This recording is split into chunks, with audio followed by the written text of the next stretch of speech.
So as I mentioned, I'm Kelly Schneider and we have Donna Lawn here with me. This presentation training is going to be on the same day on-demand transportation service, which is provided by Johnson County Seats.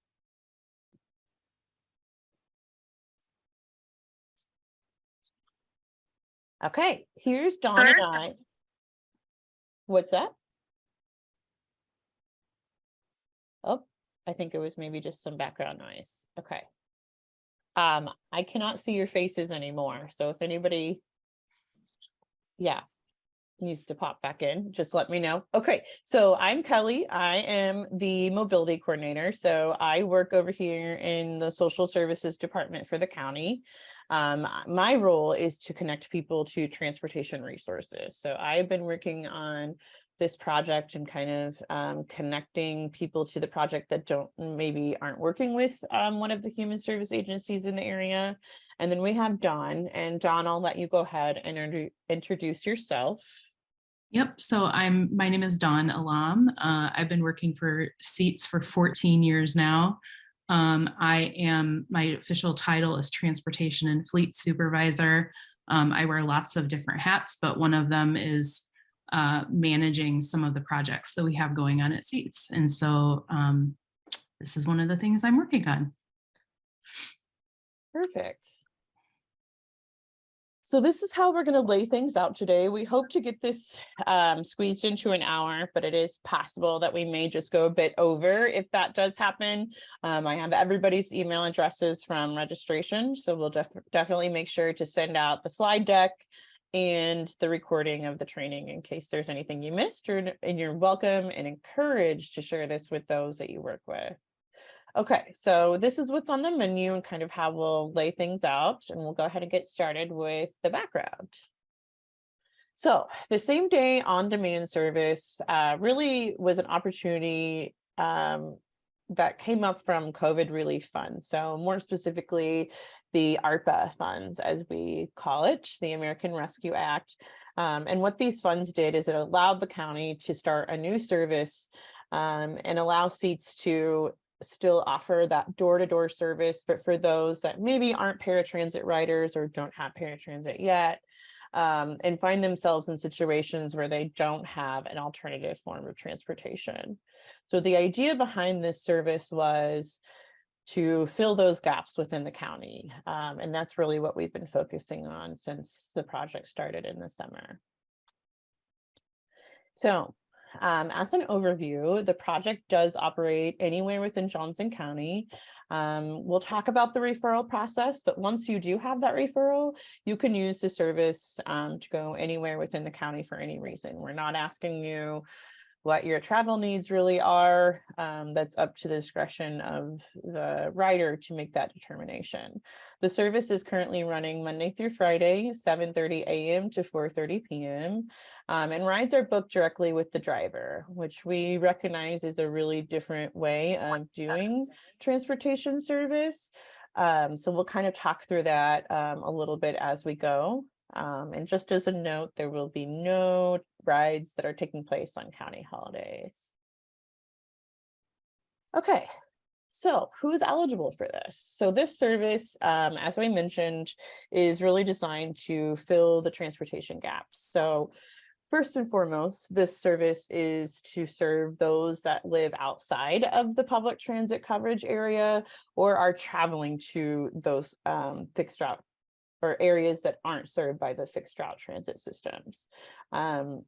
So it doesn't matter your mobility type or your age or what your travel reason is, but if you find that your needs are unmet by the fixed route systems, we can transition you to use this new same day service.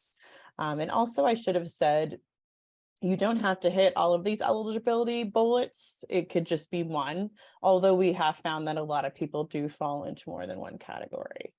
So examples that I like to use for that very first bullet point are folks that live in Western Hills, which is a mobile home community on the outskirts of Coralville. So it's technically within city of Coralville city limits, but the nearest bus stop is at the Coralville Mall, and it's just absolutely unsafe for people It's really far, but it's also really unsafe for people to be expected to walk over that way. So that's one of the areas that we can kind of target along with several others, but that's just an example to use.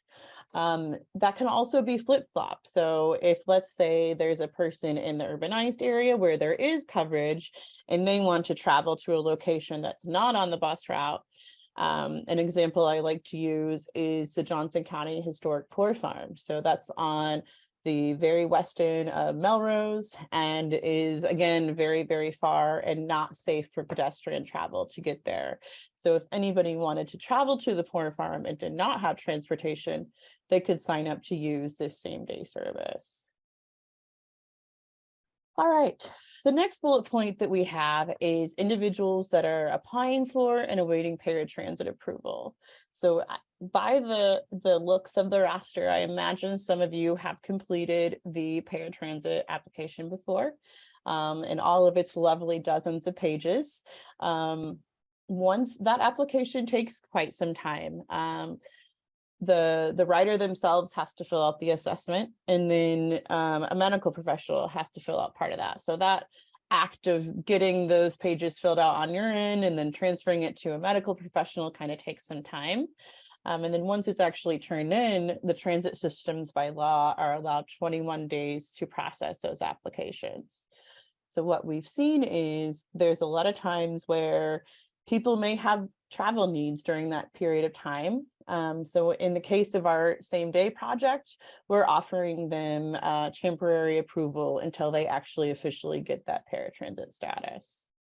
And I will say that this is one of those that may be helpful to connect those that you serve with, especially if you have a person with a disability that moved to the area and they aren't sure what kind of mobility they're going to have or how to get around in the town. This would be a good service for them, as well as seniors or maybe more aging populations that suddenly have a change in their mobility and they can no longer drive or use traditional fixed routes. So those are some kind of examples there. One of the other eligibility components is people that live in North Liberty or rural areas, or unincorporated as we call them, that don't have transportation access. So North Liberty is a hot spot in our community. It's growing, and they've done some internal transportation programs there with the North Liberty Transportation Assistance Program. But unfortunately, that program isn't able to extend transportation access as much as the same day can. So those are that's another hot spot for eligibility. The next one on the list is going to be limited English proficiency or immigrants. And then the very last but not least is any other individual experiencing a transportation barrier. So as service providers here in the room, if you're not sure if those that you're serving meet any of this eligibility criteria, we're always open to having that discussion. And there has been some that do follow in that category that you wouldn't necessarily think of in those first four, but they are having a transportation barrier and we're happy to consider them for eligibility. So that's who we're serving. So kind of a lot of different populations there. And as I mentioned, Dawn and I are always here to help answer questions. So what's a lot different about this service than others that you might be familiar with is it does require a referral. So the referrals are going to come from an agency, and anybody here in the training today, and probably a lot more out there, are authorized to make that referral. It is a one-time referral. I have up here on the screen 2 different ways to submit that. The first on the left-hand side there is our website, which Dawn was referencing, johnsoncountyiowa.gov/same-day. So underneath of that is a very quick and easy direct way to submit a referral. It's about a dozen pages less than the actual paratransit application. So again, if you worked with those, we've cut out a lot of that stuff and just stuck with the basics.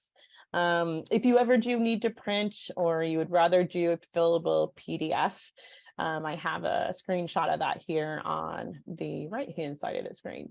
As you can see, it's very basic information. There are a few markers that we have to ask, and that's because of our funding source, which we'll get into a little bit more as we go on. This process is just a one-time, and the reason that we allow service providers, such as those of you in this room, to make this determination is because if we go back to that eligibility, you've already created a relationship with that client, and you're likely to know which item they're getting, which basis they're eligible for.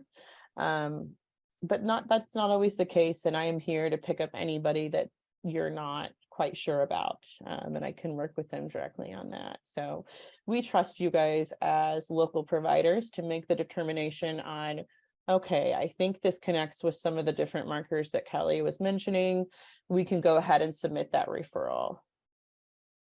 Okay, so let's talk about what happens next. And I think I see something in chat.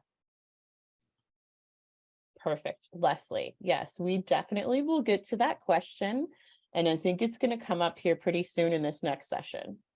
I'm just going to interject quickly about the form. If you have an individual who for some reason doesn't feel comfortable answering one of those questions, that is okay. Like, we understand there might be individuals who feel uncomfortable answering specific questions.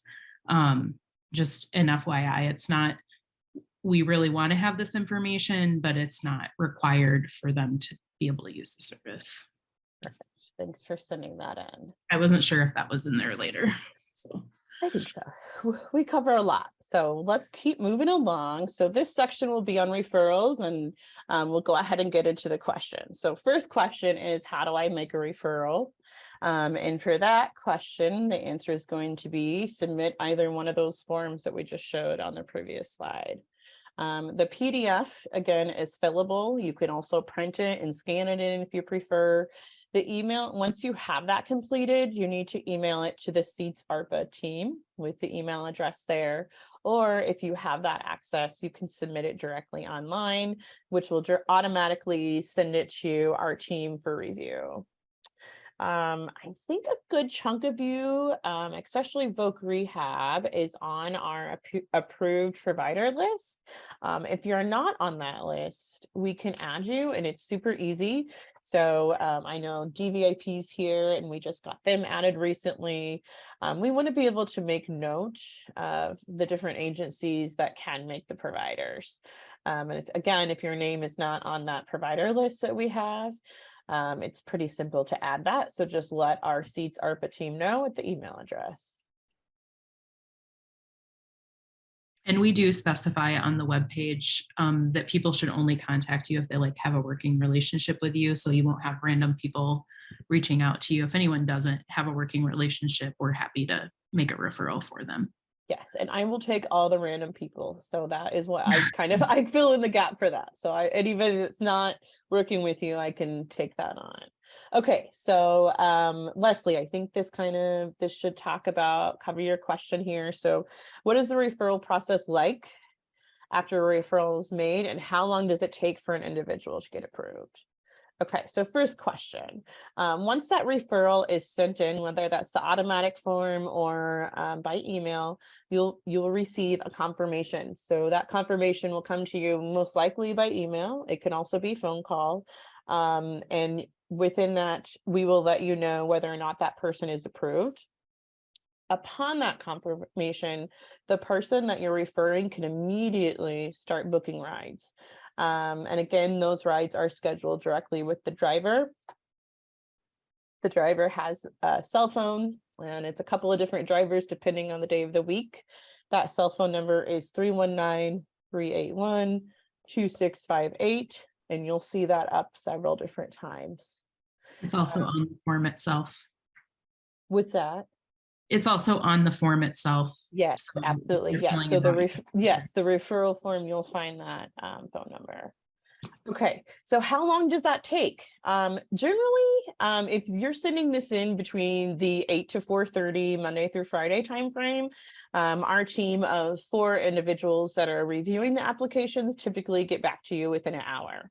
Um, this is meant to be an on-demand service. So if you're sending in a referral and you don't have an answer from us, or that you don't have an hour to wait, you can call the director automatically and say, okay, this is Raquel and I'm from Voc Rehab. We have an automatic ride need, and this is what it is.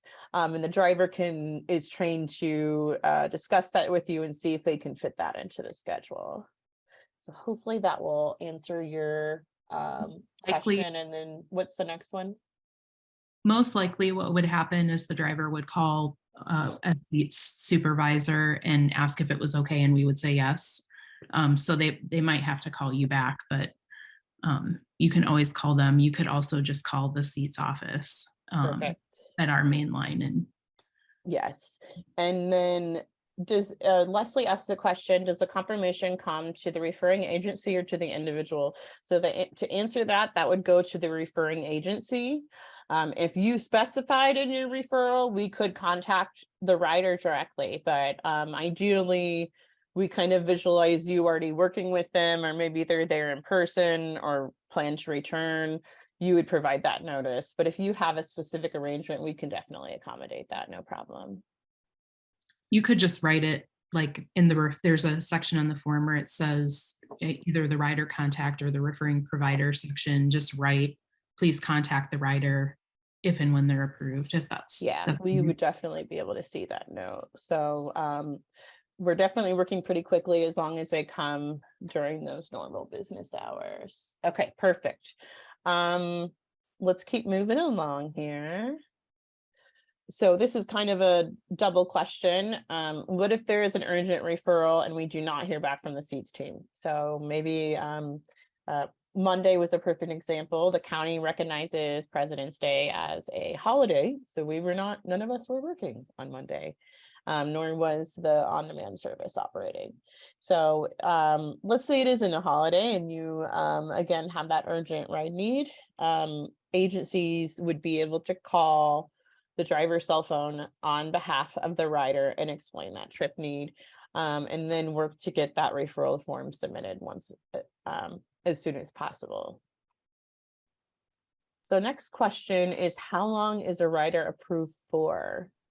So this is kind of complicated. I do want to start by saying that, so the project started this last summer and we have secured funding until mid-2025. So if you're doing the math on that, we're about 2 years out. Most people are generally qualified for the duration of the project. Some exceptions would be North Liberty residents. They may not lose their service, but they'll just have to renew. And that's mainly to ensure that they're still living in North Liberty, as the city of North Liberty is helping pay for the service of their residents. The paratransit riders, if any of you, again, have ever been through that paratransit process, sometimes the transit systems do take that full 21 days. Recently, it's gone quite a bit faster. So once that person does transition to full-blown seats paratransit, they won't need the on-demand service anymore. So we are by default giving them 3 months, and that's been more than enough time so far.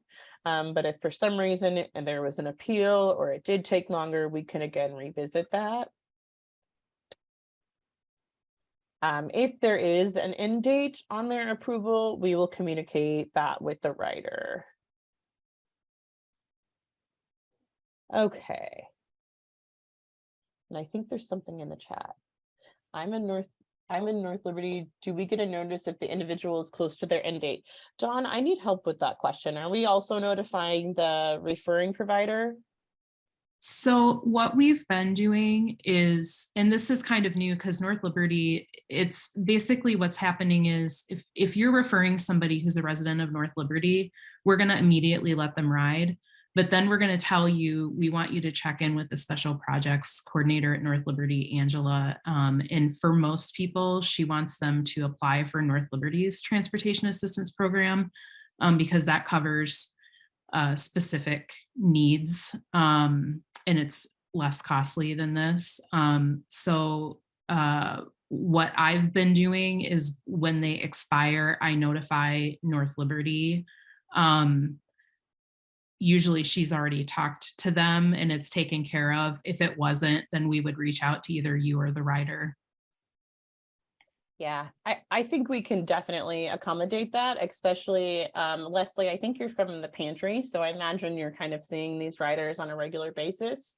So I think that would be an easy accommodation that we could consider. And we aren't going to suddenly cut them off. So we've had up recently where due to just administrative time being, managed by like the person from North Liberty was off and busy and couldn't get to things. So we just let them continue riding. We're not going to suddenly cut somebody off. Yeah, I think that's a good point. And this is a service designed to address barriers, not create them. So we really want to be mindful of that. And what we've realized with most of the North Liberty residents that are currently using the service, they're using both the North Liberty Transportation Assistant Program and the same day.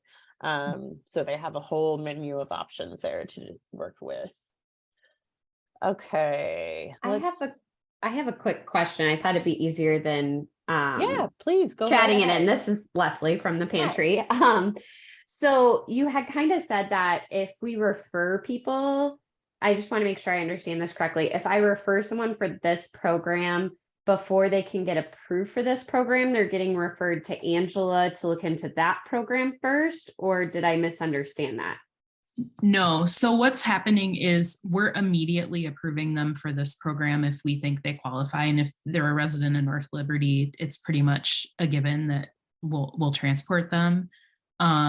Then we would contact you and say, hey, this person is a resident of North Liberty. We'd include Angela McConville from the city of North Liberty on that email.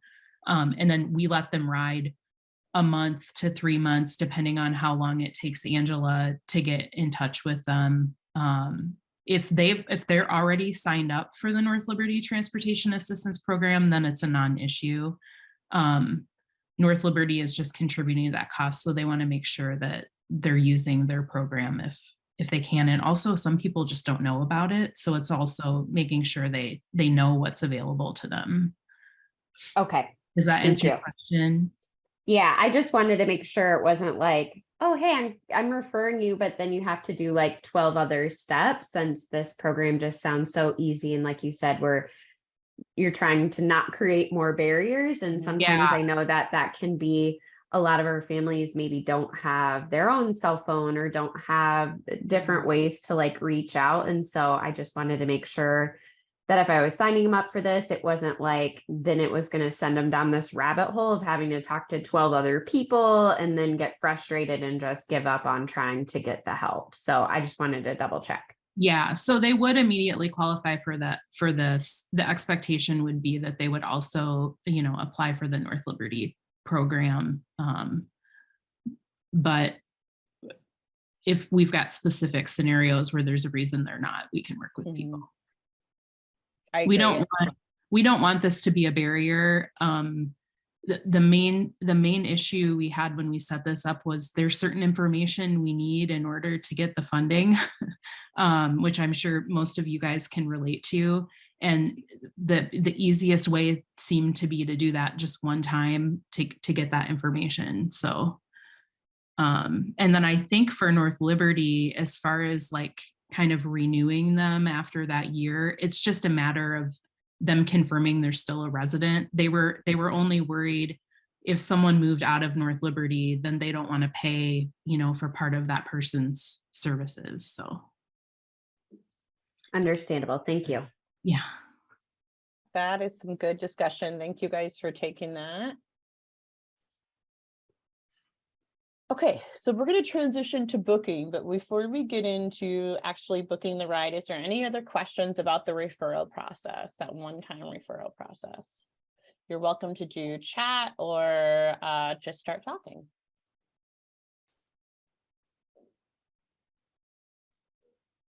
Okay, we will keep going along. Again, for the booking, we talked about Monday through Friday, 7:30 a.m. to 4:30 p.m. anywhere within Johnson County. Again, those rides are booked directly with the driver. So we'll get into the specifics of actually booking that ride.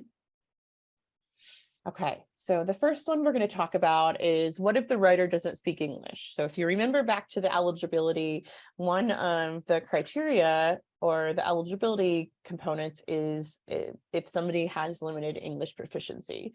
So with respect to the individual, we want to make sure that we can communicate with them, and we do have interpretation available. I will say that we can, the driver can connect with the formal language link, which is like a third party. I'm sure some of you have probably used before.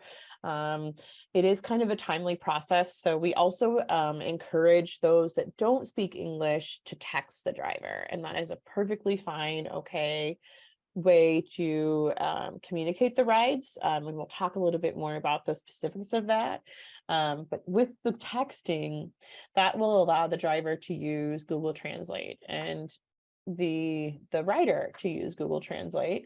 With the language line or the language link, it's possible that the driver may have to call the person back while they actually get the interpretation on the line. So to keep it seamless, if the person is able to, text would be preferred, but of course we do have that formal service if needed.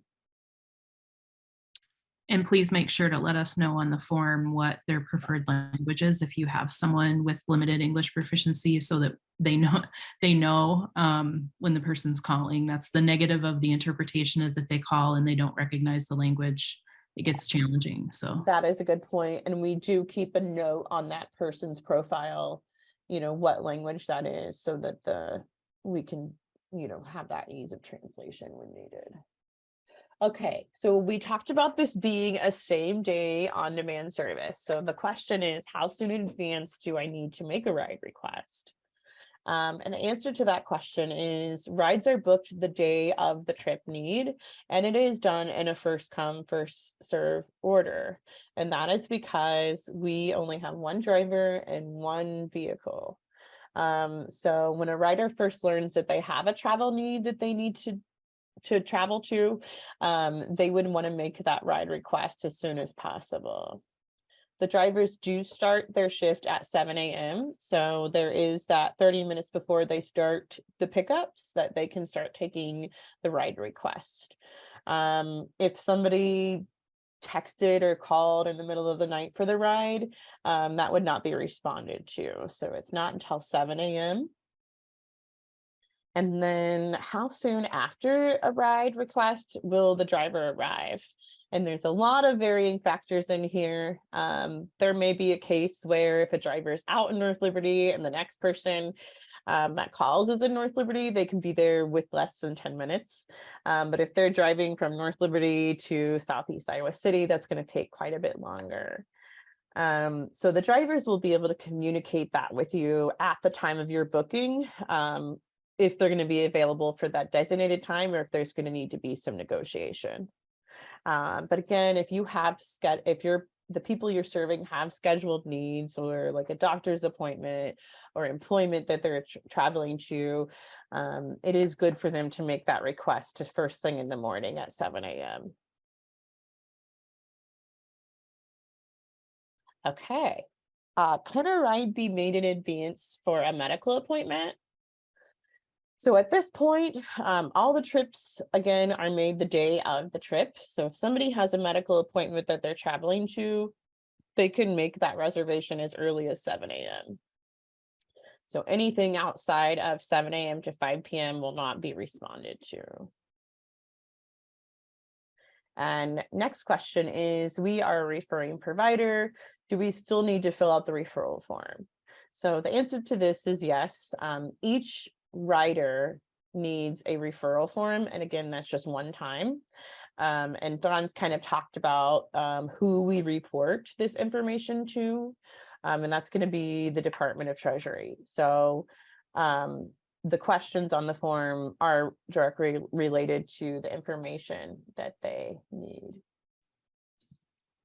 Oh, okay. And sorry, I got distracted. I'm going to read that question out loud. Question was, if the writer calls and the line is busy, is it best for them to leave a message or should they call until they get through? John replied, they should leave a message and the driver will call back as soon as possible.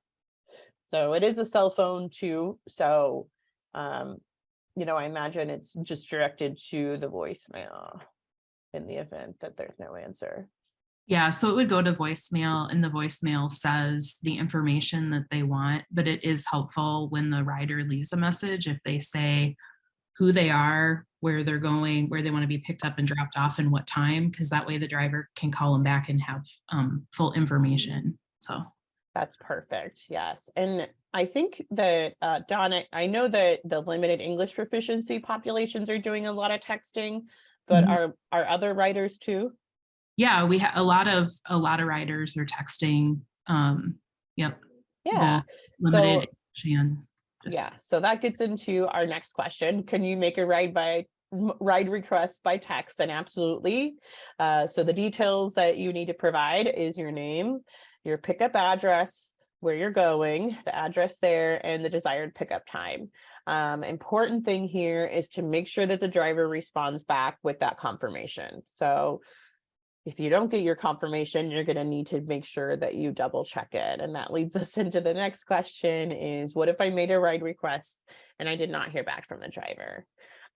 So we put a buffer that it could take about 30 minutes for a driver to respond. And that's again, in that case that if they're making a long trip and they can't safely respond to the phone call or text. If that does happen or you're not hearing back from them, this is a great time to utilize the SEATS main line, which is 339-6128, and ask to speak to a SEATS supervisor.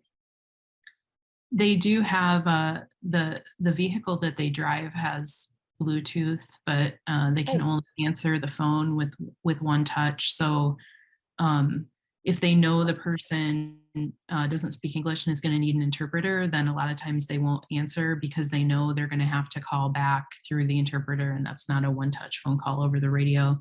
They might also not answer if they have people on the bus or on the vehicle. So great. Okay, that wraps up the booking section. Any questions about booking the rides? Okay, doesn't look like it. We will get into the fare. So the price of the service is $5, and that is a one-way fare. So exact change required. The answer is yes. Exact fare is required at the time of you board. I'm not sure if any of the agencies on today, but have taken advantage of this, but agencies are allowed to purchase tickets that they then distribute to the riders that they're referring. That answers the question right next to this is yes, you can purchase and distribute tickets at your discretion. And if you contact Dawn, she can get you set up with that.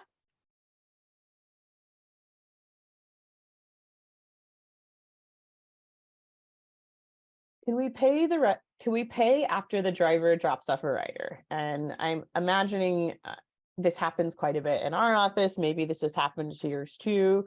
Sometimes people will get a ride to our place of business and then not have a ride home. And we're like, okay, how are we going to scramble to do this? So that would be an example where if you can quickly get that referral form done, and then we can get that person approved in time, that's great. If not, that's a situation where we could potentially call the driver and see if they're available to help.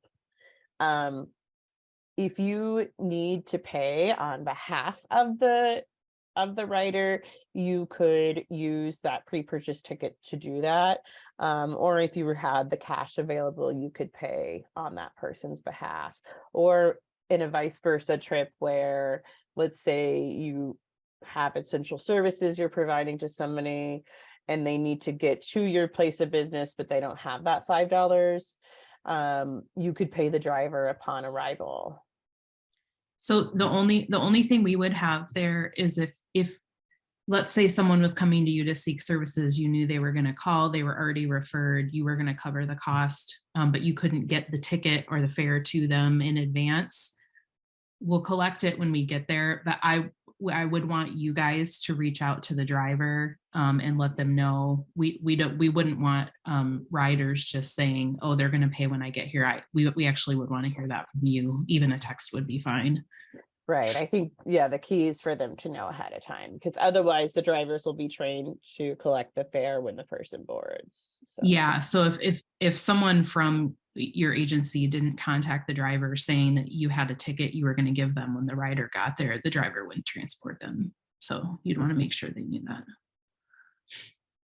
All righty. So that's the last question about fares. I will take a quick pause for any questions. Okay, so now we will get into guests and children. Are minors available or able to use the service? The answer there is yes. Minors can ride as a guest, and they would be expected to pay the $5 fare. If the person is a minor and they're the actual person that you're referring, if they're under age 7, they would have a guardian that can ride with them for free. And we would actually require a guardian to ride with someone under the age of 7. Yes, required. Sorry, I should have said that. That's okay. Okay. And then we have, with the children riding, they would need to provide, the parent or the guardian riding with them would need to provide the car seat. The drivers are not trained to install those, so it would be up to the guardian or parent to install that safety seat. Okay, can you bring a friend or a guest with you? Answer to that is yes, you can. The minivan that we're currently using is a little bit tight, so you need to make sure that you're communicating that at the booking. And the guest or friend that's riding with you would also pay that $5 fare. Next question. Can a person with a disability bring an attendant? So the phrase attendant is very specific to that paratransit aspect, because when you're riding as a person with a disability, you can have requests that an attendant ride with you for free during the application process. The same day on demand service, as we mentioned, is quite a bit different. So attendants are really just guests in this case, and they would be paying the $5 fare as well. And then we have the note here that if a rider does require an attendant, it's likely that they would need to pursue the SEATS paratransit service, as it will better meet their needs. And Leslie put a question in the chat about service animals or animals in general. John, that's all you. I don't know how to answer that. A good question. So yeah, of course, we allow service animals. There's no documentation or anything required. Our drivers are trained to just ask, is this a service animal? If the person says yes, we leave it. The service animal does have to be under the control of the rider. So if the service animal was jumping up on people or barking really loud and the driver couldn't hear, something like that, then we're getting into potential safety issue. Animals in general, so SEATS policy, and this is what we would follow for this policy, is that an animal can ride if it is in a carrier and can sit on the person's, essentially on the person's lap. So if you had a small cat carrier, yes. If it's a big dog, no, we will not take them unless they're a service animal. And we consider comfort animals, not service animals. Service animals is a very specific thing. Or emotional support animals, same thing. Thank you, John. Yep. Okay, so any more questions? So I'm also understanding maybe through, since it's a minivan, that like it could be like multiple people being like kind of picked up. So if there's like 3 people that have scheduled a pickup that are kind of in the same area in North Liberty that are going to different places in Coralville, the driver would potentially like be picking those people up along the way and dropping people off. So it's kind of like a bus in the sense of other riders could be on there with you. It's not just like a taxi where it's just you and the driver. Is that correct? Yes. Yep. So we call that shared ride service. And I will say that right now, what we're using is a minivan. We're procuring an electric bus as part of this project that has a much larger capacity than the van does. It's like the size of a Seats bus. We did not want to wait on that because we all know right now the world we live in, there's shortages of everything, and vehicles, and specifically the vehicles we drive are really delayed getting to us. Coralville Transit's been waiting like a year for a bus. So we had a minivan that we had gotten at the start of the pandemic that we weren't really using a lot for seats because it wasn't no longer meeting our needs. So just so that we could start this program, we started out using the minivan, but we will be getting a bus that has larger space capacity. So I jumped to the end here to show you a picture of what the current minivan looks like. And just kind of a spoiler alert, this is accessible, and that ramp is in the center of the van, or the back door from the passenger. So with that being accessible, you lose some extra seats. So if you think about a minivan that doesn't have that accessibility feature, you can fit like 7 people. Not quite the case with this, but yes, as Dawn did mention, it is possible that you would have others riding with you. And they have had shared. I think the space right now is basically 3 people can fit in there. So, Okay. and just to answer, there was a question in the chat that I typed out the answer, but it was, will clients be picked up to be taken home, and will that be another $5? So yes, if they need a ride home, they can ask the driver when they book that ride going somewhere. They could also book the return. Sometimes if it's a medical appointment, the driver will encourage them just to call, because if they don't know when they're going to be done, they don't want to go show up for them and wait and they're not there. And then it's $5 each way. Perfect. Thank you. We'll keep that pause going for any other questions, chat or verbal.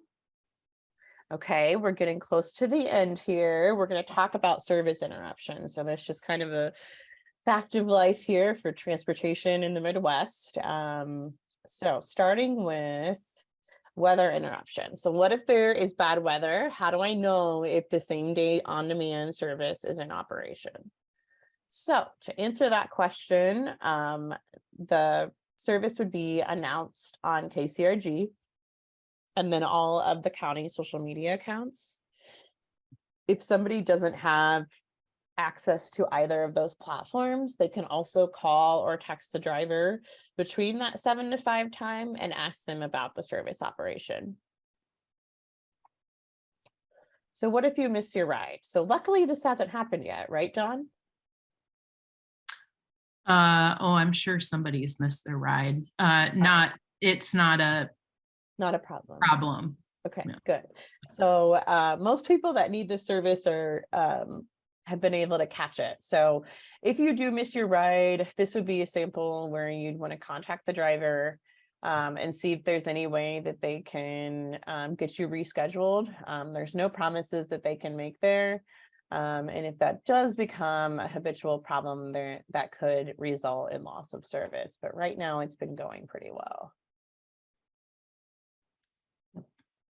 Okay, so what if the same day on-demand service is unable to fulfill my ride request? So luckily, majority of the rides have been fulfilled at this point. I think there's just very few that could have not been accommodated. But I am happy to discuss alternative options with anybody that can't get their ride fulfilled. And some of the options that we can consider, and it's going to be based on where the person lives, where they're traveling to, some of their demographics, whether or not they need an accessible ride, if it's medical, if they're a senior, there's all kinds of factors to weigh in there.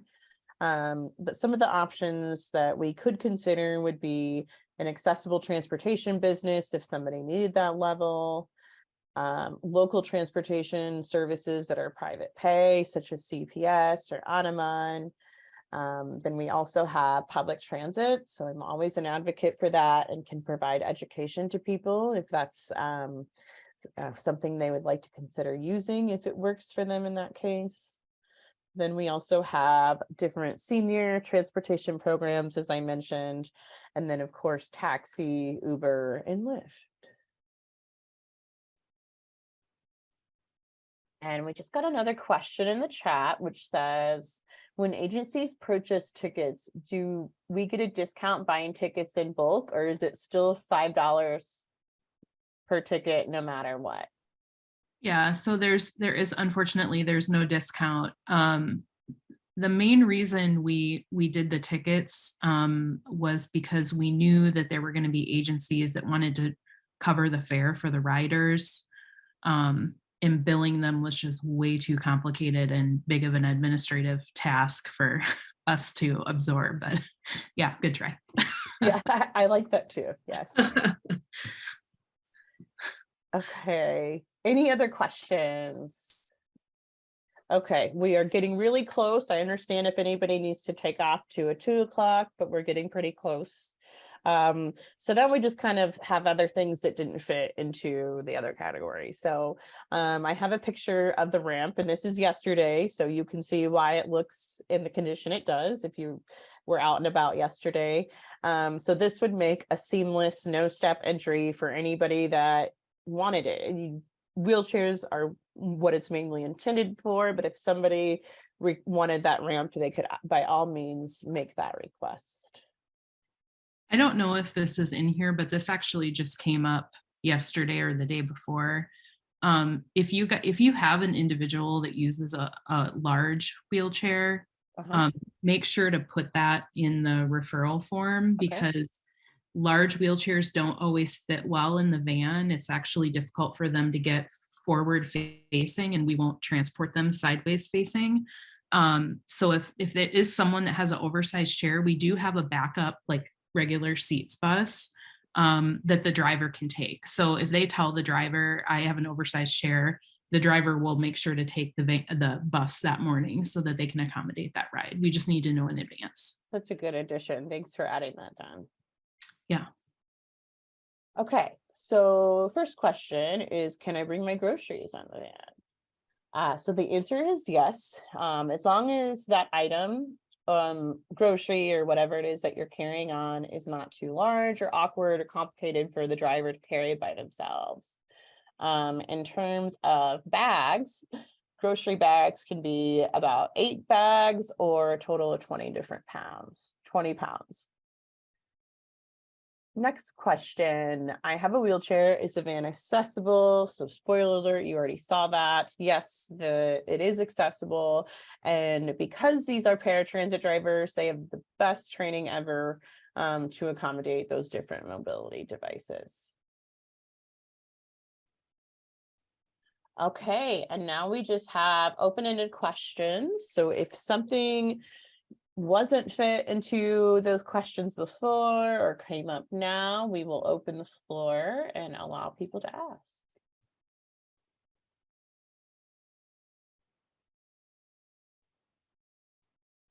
Okay, apparently we nailed all of the main questions, which is good. If stuff comes up later, of course, you can contact Dawn or I. Oh, somebody was typing. I didn't give them enough time. So I asked them for everyone. Okay, good. Thank you, Leslie. I'm the same way. I need to ask right away or it's not going to get asked. So we have our email and our website up here. We hope that you found this presentation helpful. I'm going to end the share and end the